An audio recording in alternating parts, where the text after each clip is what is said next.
खेती के अंतर्गत प्रशिक्षित किया जा चुका है और इसके अंतर्गत जो हमारे प्राकृतिक खेती किसान कर रहे हैं, पूरे ज़िले में 15,800 किसान खेती कर रहे हैं। अब ये जो ट्रेंड किसान हैं, इससे ज़्यादा खेती कर रहे हैं, तो मैं बताना चाहता हूँ कि बहुत से किसान ऑनलाइन भी प्राकृतिक खेती की ट्रेनिंग लेते हैं। तो शुरू की, लेकिन अपने साथ 20 महिला किसानों को भी जोड़ा,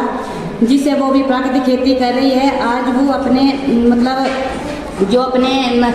देसी तरीके से जो खाद बनती है, वो भी मतलब ग्रुप में खाद बना के तैयार करके वो उसकी सेल भी कर रही है और अपने खेतों में डाल के नेचुरल तरीके से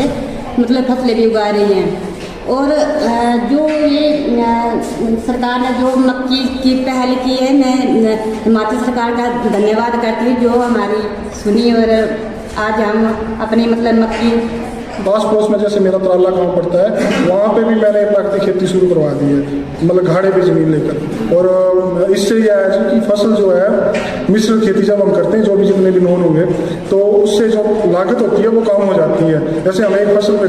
सिक्योर करते हैं और एक फसल अगर कीड़ा लग जाए, कुछ भी लग जाए, खत्म हो गई, तो हमारी जो उपज होती है खत्म हो जाती है और हमारा जो मतलब एफर्ट होता है दिल से काम करने का खत्म हो जाता है कि हमारा नुकसान हो गया। लेकिन जब हम श्वास पाल के प्राकृतिक खेती करते हैं तो उसमें मिश्रित रोपते हैं, एक आधी अगर खत्म भी हो जाती है तो दूसरी हमारे को बैलेंस कर जाती है इस चीज़ में। तो बहुत बड़ा अच्छा ये फीडबैक है। जैसे मक्की है, उसके साथ में हम कुछ ना कुछ लगा के 5-4 फसलें होती हैं, मतलब जो भी उससे हम मतलब अपना जो भी लागत है उसको निकाल के, और जो भी एक मेन क्रॉप होती है वो हमारा एक बोनस टाइप हो जाता है।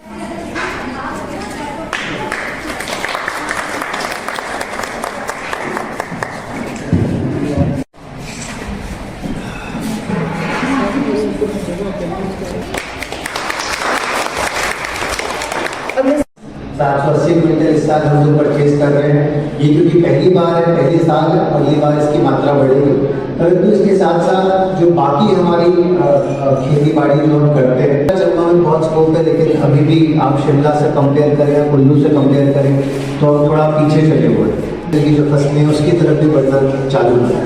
क्योंकि यही एक तरीका है जिससे हम ये सुनिश्चित कर पाएंगे कि जितना हम लागत लगाते हैं खेती में, उससे ज़्यादा आय हम लोग जो फसल उपज हो रही है उसको बेच कर पा सकें। तो एग्रीकल्चर आत्मा इनसे भी ये निवेदन करूँगा कि प्राकृतिक खेती के साथ साथ हम लोग जो क्रॉप डाइवर्सिफिकेशन की बात करते हैं, उसके ऊपर भी किसानों को जागरूक करें और आप लोगों को as leaders, as role models देखें, क्योंकि हमारी बात जो है वो एक हद तक के व्यक्ति सुनता है।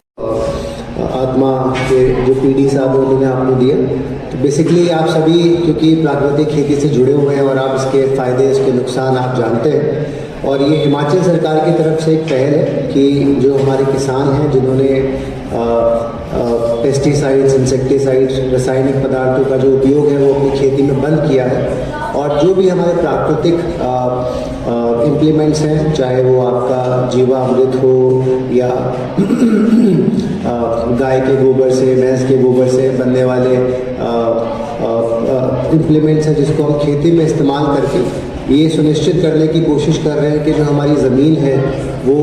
केमिकल के एक्सेसिव यूसेज के साथ ख़राब ना होती जाए। जो सामान हम लोग, जो खेती की उपज हम लोग लोगों तक पहुंचाते हैं, जिसको हर कोई ग्रहण करता है, जैसा सेठी साहब ने कहा कि भाई खाना तो हर आदमी वही खाता है जो किसान उगाते हैं, तो ये सुनिश्चित करना कि जो लोग हमारी फसल खाते हैं वो केमिकल्स ना खाएं, बल्कि जो ऑर्गेनिक, जो नेचुरली हम लोग प्रोड्यूस कर रहे हैं, जिससे कि उन्हें अच्छे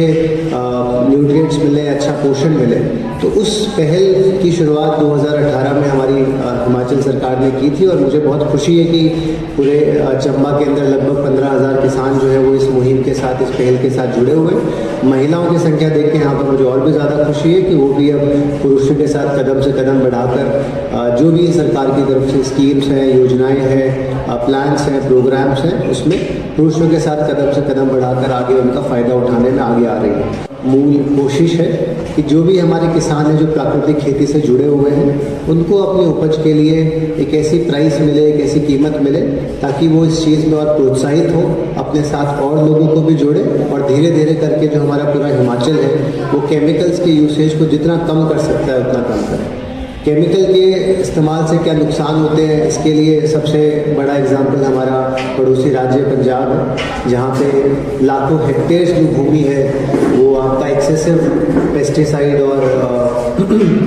फर्टिलाइज़र के यूज़ के कारण अब कृषि योग्य नहीं बची है। इतनी उपजाऊ वहाँ पे ज़मीन है, परंतु बिना किसी सोच के, बिना किसी समझ के, ज़्यादा उपज के चक्कर में किसानों ने बेतरतीब जो फर्टिलाइजर्स वहाँ पे डाला, जो यूरिया वहाँ पे डाला, तो बहुत सारी ऐसी भूमि जहाँ पे पानी की